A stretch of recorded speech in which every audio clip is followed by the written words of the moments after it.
ফলে বাংলাদেশের আমজনতার পাশাপাশি আওয়ামী লীগের সমর্থকদের ভোট যদি বিএনপির দিকে যায় তবে তাদের জয় যে নিশ্চিত তা বলাই যায়। সে কারণে এবারের নির্বাচনে আওয়ামী লীগ প্রতিদ্বন্দ্বিতা না করলেও তাদেরই কিন্তু কি ফ্যাক্টর বলে মনে করা হচ্ছে। তবে শুধু বাংলাদেশের সমীক্ষা রিপোর্ট নয়, পশ্চিমা দেশগুলির সংবাদ মাধ্যমে যে খবর প্রকাশিত হয়েছে তাতেও এবারের বাংলাদেশের নির্বাচনে যে অদৃশ্যভাবে নিজেদের অবস্থানের ছাপ ফেলতে চলেছে আওয়ামী লীগ তার ইঙ্গিত কিন্তু পরিষ্কার। কি জানাচ্ছে পশ্চিমা দেশগুলির সংবাদ মাধ্যম? ওপার বাংলার নির্বাচন কি সত্যি প্রভাব ফেলতে পারে এপার বাংলার নির্বাচনে? আমেরিকার বিদেশমন্ত্রী মার্কো রুবিওর সঙ্গে ভারতের বিদেশমন্ত্রী এস জয়শঙ্করের বৈঠকে কি উঠে এসেছে বাংলাদেশের নির্বাচন প্রসঙ্গ? যে পাকিস্তান এতদিন ধরে আমেরিকার চাটুকারিতা করলো, আর যে পাকিস্তানের সঙ্গে নতুন করে প্রেম শুরু করলো বদলে যাওয়া বাংলাদেশ, দেখুন সেই পাকিস্তান আর বাংলাদেশ কি পেল?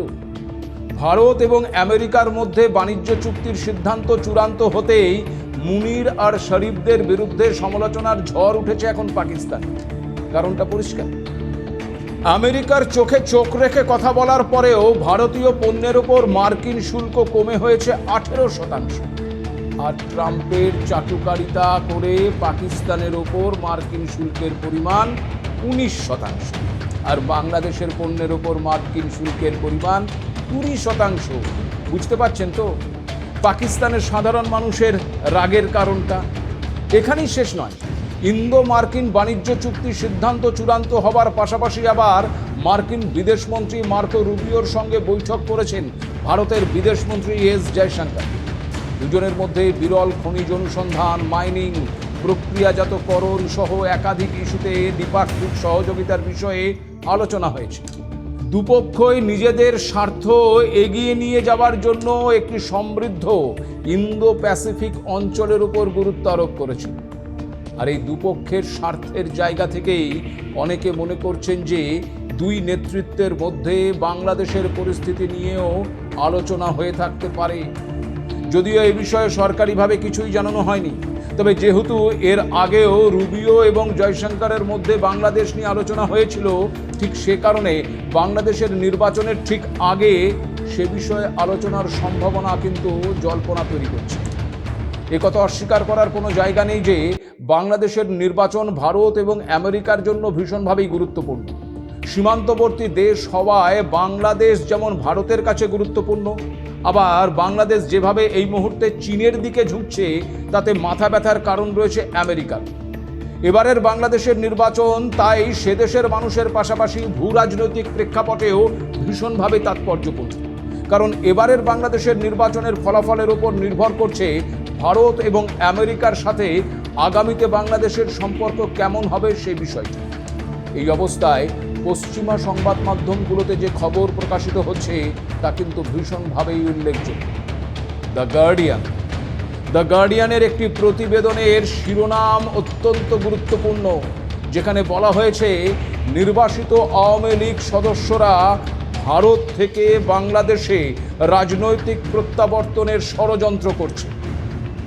শুধু তাই নয়, প্রতিবেদনটিতে বলা হয়েছে বাংলাদেশে যাদের অপরাধী পলাতক হিসেবে গণ্য করা হয়েছে এবং যাদের বিরুদ্ধে মানবতা বিরোধী অপরাধ, হত্যা এবং রাষ্ট্রদ্রোহ বা আত্মসাতের অভিযোগ রয়েছে, সেই সমস্ত আওয়ামী লীগের নির্বাসিত রাজনীতিবিদরা কলকাতার শপিং মলের ভিড়ে ঠাসা ফুডকোর্টের আরামদায়ক পরিবেশে ব্ল্যাক কফি আর ভারতীয় ফাস্টফুডের আড্ডায় বসে বাংলাদেশের রাজনৈতিক প্রত্যাবর্তনের ষড়যন্ত্র করছে।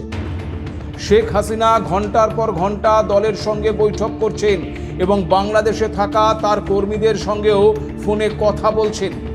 আওয়ামী লীগের ছাত্র সংগঠন বাংলাদেশের ছাত্রলীগের সভাপতি সাদ্দাম হোসেন জানিয়েছেন তাদের নেত্রী শেখ হাসিনা বাংলাদেশে দলের লোকজনের সঙ্গে সর্বক্ষণ যোগাযোগ রাখছেন। দলীয় কর্মী, দলীয় নেতা এবং অন্যান্য পেশাজীবী সংগঠনের সঙ্গে কথা বলছেন এবং দলকে আসন্ন সংগ্রামের জন্য প্রস্তুত করার চেষ্টা করছেন বলেও দাবি করা হয়েছে ওই প্রতিবেদনটিতে। যদিও এই দাবি কতটা সত্য আর কতটা জল্পনা তা নিয়ে প্রশ্ন থাকতেই পারে। কোনো নির্দিষ্ট উদ্দেশ্যে এই ধরনের ন্যারেটিভ তৈরির চেষ্টা হচ্ছে কিনা সেটাও একটা বড় প্রশ্ন। তবে বাংলাদেশের নির্বাচনে না থেকেও যে আওয়ামী লীগ রয়েছে তাদের ভোটারদের ওপর বাংলাদেশের ভোট অনেকটাই নির্ভর করছে, তা কিন্তু বলাই যায়। এই আবহে আবার কেউ কেউ এই প্রশ্ন তুলছে যে ওপার বাংলার নির্বাচনের ওপর নাকি নির্ভর করছে এপার বাংলার নির্বাচন। যদিও পুরোটাই একটা জল্পনা, তা বলাই যায়। তবে আগেও বলেছি যে বাংলাদেশের নির্বাচনী ফলাফলের ওপর কিন্তু আগামীতে ভারত বাংলাদেশের সম্পর্ক কেমন হবে তা কিন্তু অনেকটাই নির্ভর করছে। কারণ যদি বিএনপি নির্বাচনে জয়লাভ করে তবে তা ভারতের জন্য যতটা চিন্তার, তার থেকে অনেক বেশি চিন্তার হবে, উদ্বেগের হবে যদি জামাতে ইসলামী ক্ষমতায় আসে। কারণটা আপনারা সবাই জানেন, জামাতরা জিতলে পাকিস্তানের সঙ্গে বাংলাদেশের সখ্যতা শুধু বাড়বে নয়, সেই সঙ্গে ভারতে জঙ্গি অনুপ্রবেশের সম্ভাবনাও বৃদ্ধি পাবে। বাড়বে বাংলাদেশে থাকা সংখ্যালঘু হিন্দুদের উপর অত্যাচারের পরিমাণ। পশ্চিমবঙ্গের চিকেন নেক নিয়ে যে অবস্থান বদলের বাংলাদেশের মধ্যে লক্ষ্য করা গেছে, ওই জামাতরা জিতলে সেই প্রবণতা আরও বৃদ্ধি পাওয়ার আশঙ্কাটাও থাকছে। জামাতরাও খুব ভালো করেই জানে যে বাংলাদেশের হিন্দুরা কেউ কখনোই তাদের ভোট দেবে না, তাই ভোটের মুখে আবার তারা সেকুলার হয়ে ওঠার চেষ্টা করছে। কৃষ্ণ নন্দী নামক এক হিন্দু ব্যবসায়ীকে জামাতরা তাদের প্রার্থী করেছে, আর সেই কৃষ্ণ নন্দীকে দিয়ে তারা বলাচ্ছে যে জামাতে ইসলামী ক্ষমতায় এলে কোনো হিন্দুকে বাংলাদেশ ছেড়ে যেতে হবে না, কোনো হিন্দুকে ভারতে যেতে বাধ্য করা হবে না, বরং হিন্দুরা বাংলাদেশেই মর্যাদা, নিরাপত্তা এবং সম্মানের সঙ্গে বসবাস করবে। কিন্তু এই দাবি যে শুধুমাত্র ভোটের দাবি তা বুঝতে অসুবিধে হয় না। বাংলাদেশে জেলের ভেতরে যে হিন্দুরা সুরক্ষিত নয় তার উদাহরণ তো রমেশচন্দ্র সেন। নির্বাচনের 4 দিন আগেই 7ই ফেব্রুয়ারি বাংলাদেশের জেল হেফাজতে মৃত্যু হয়েছে বাংলাদেশের প্রাক্তন হিন্দু মন্ত্রী রমেশচন্দ্র সেন।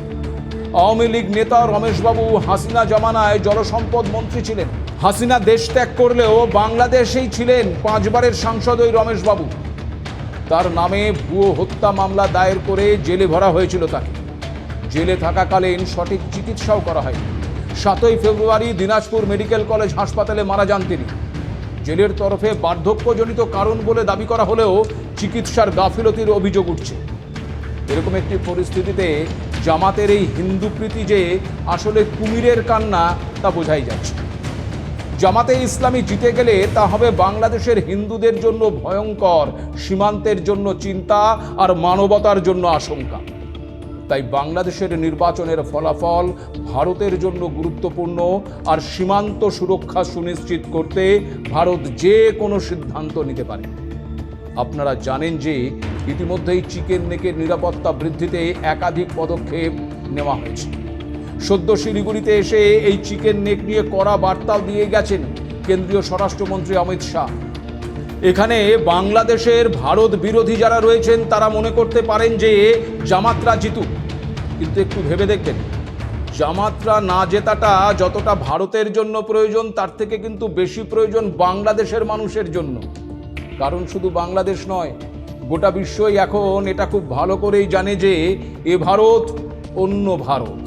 প্রয়োজনে ঘরে ঢুকে শত্রুকে কিভাবে নিকেশ করতে হয় তা আজকের ভারত খুব ভালো করেই জানে। বাংলাদেশের সঙ্গে ভারতের সম্পর্ক সৌহার্দ্যের, ভারত সেটাই বজায় রাখতে চায়। এখন দেখার বাংলাদেশের মানুষ কি চায়। তাই নজর থাকবে বাংলাদেশের নির্বাচনী ফলাফলে। আজ এ পর্যন্ত।